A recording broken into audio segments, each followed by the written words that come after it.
इसके बाद बड़ा सुंदर भाव बताते हैं कि स्वर्ग के लक्षण क्या क्या है। ये तो नरक के थे, बोले स्वर्ग के क्या क्या है, तो अब स्वर्ग भी सुन लीजिए। स्वर्ग के क्या लक्षण है?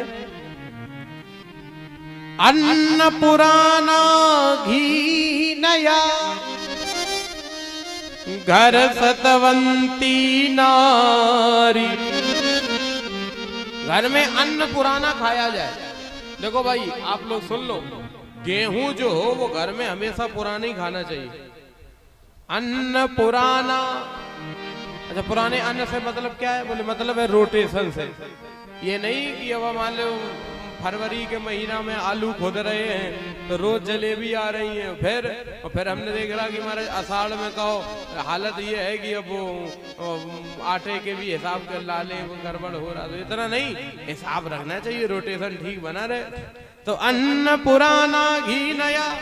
ऐसे हमने देखा आजकल कई लोग हैं, कई लोग इशारा में कह रहे, कई घरों में हमने देखा दिन भर मेहनत करेंगे, पूरे दिन इस समय कटाई चल रही खेतों में, पूरे दिन मेहनत, और पूरे दिन मेहनत के बाद रात में जो कुछ मिला का पूरा ही खर्च का, रात में लेके गए तो सबई महाराज तुरंत खत्म। तो ऐसा का फायदा ऐसे कमाने का? मतलब क्या मतलब? तो ये है ना कि वो हिसाब भी तो बना रहे हैं। बोले नहीं, तो अन्न पुराना होना चाहिए। अन्न पुराना घी नया, अन्न पुराना खाना चाहिए लेकिन घी कैसा हो? बोले नया। नया घी का मतलब कौन खा सकता?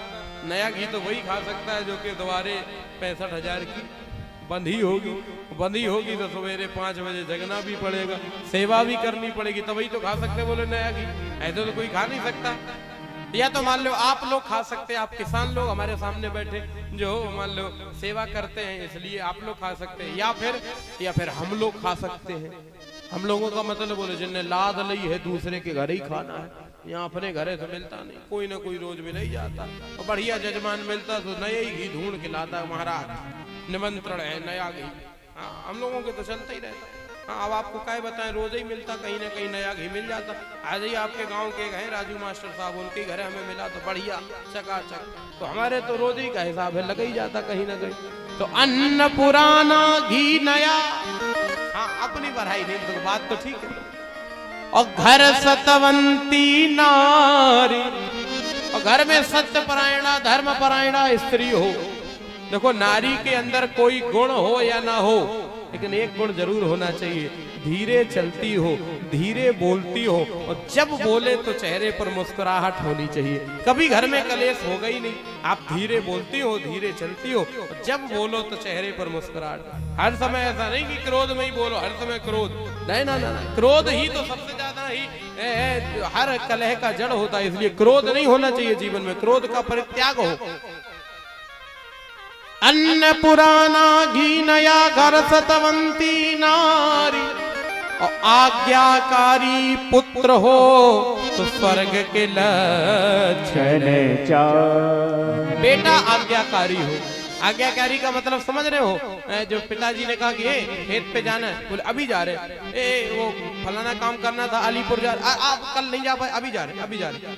मतलब काम करे या ना करे लेकिन मना तो कभी करे ही ना, तो समझ लेना कि वो घर में स्वर्ग ही है। अब आप खुद ही समझ लो कि कौन नरक में है कौन स्वर्ग में है। अलग से जरूरत नहीं है कि कौन नरकवासी कौन स्वर्गवासी, समझ ही लोग होते ही कहाँ पे कौन है, खुद ही पता चल जाएगा। इसके बाद में एक ऐसी बात बताई है, कपिल भगवान ने एक ऐसा ज्ञान दिया है जो कहीं नहीं मिलता महाराज। कपिल भगवान ने दिव्य ज्ञान का उपदेश किया। क्या है दिव्य ज्ञान? बोले महाराज 9 महीने तक जीव माता के गर्भ में जिंदा कैसे रहता है? 9 महीने तक कोई भी जीव माता के गर्भ में कैसे जिंदा रहता है, किन किन प्रक्रियाओं से गुजरता है, क्या क्या होती है स्थिति, सब बात पूछी है। अब आप भी सुनिए। अमेरिका का मेडिकल साइंस आज तक ये सिद्ध नहीं कर पाया कि कैसे क्या क्या होता है, लेकिन हमारे भागवत जी में आज के 5,500 साल पहले लिख दिया गया।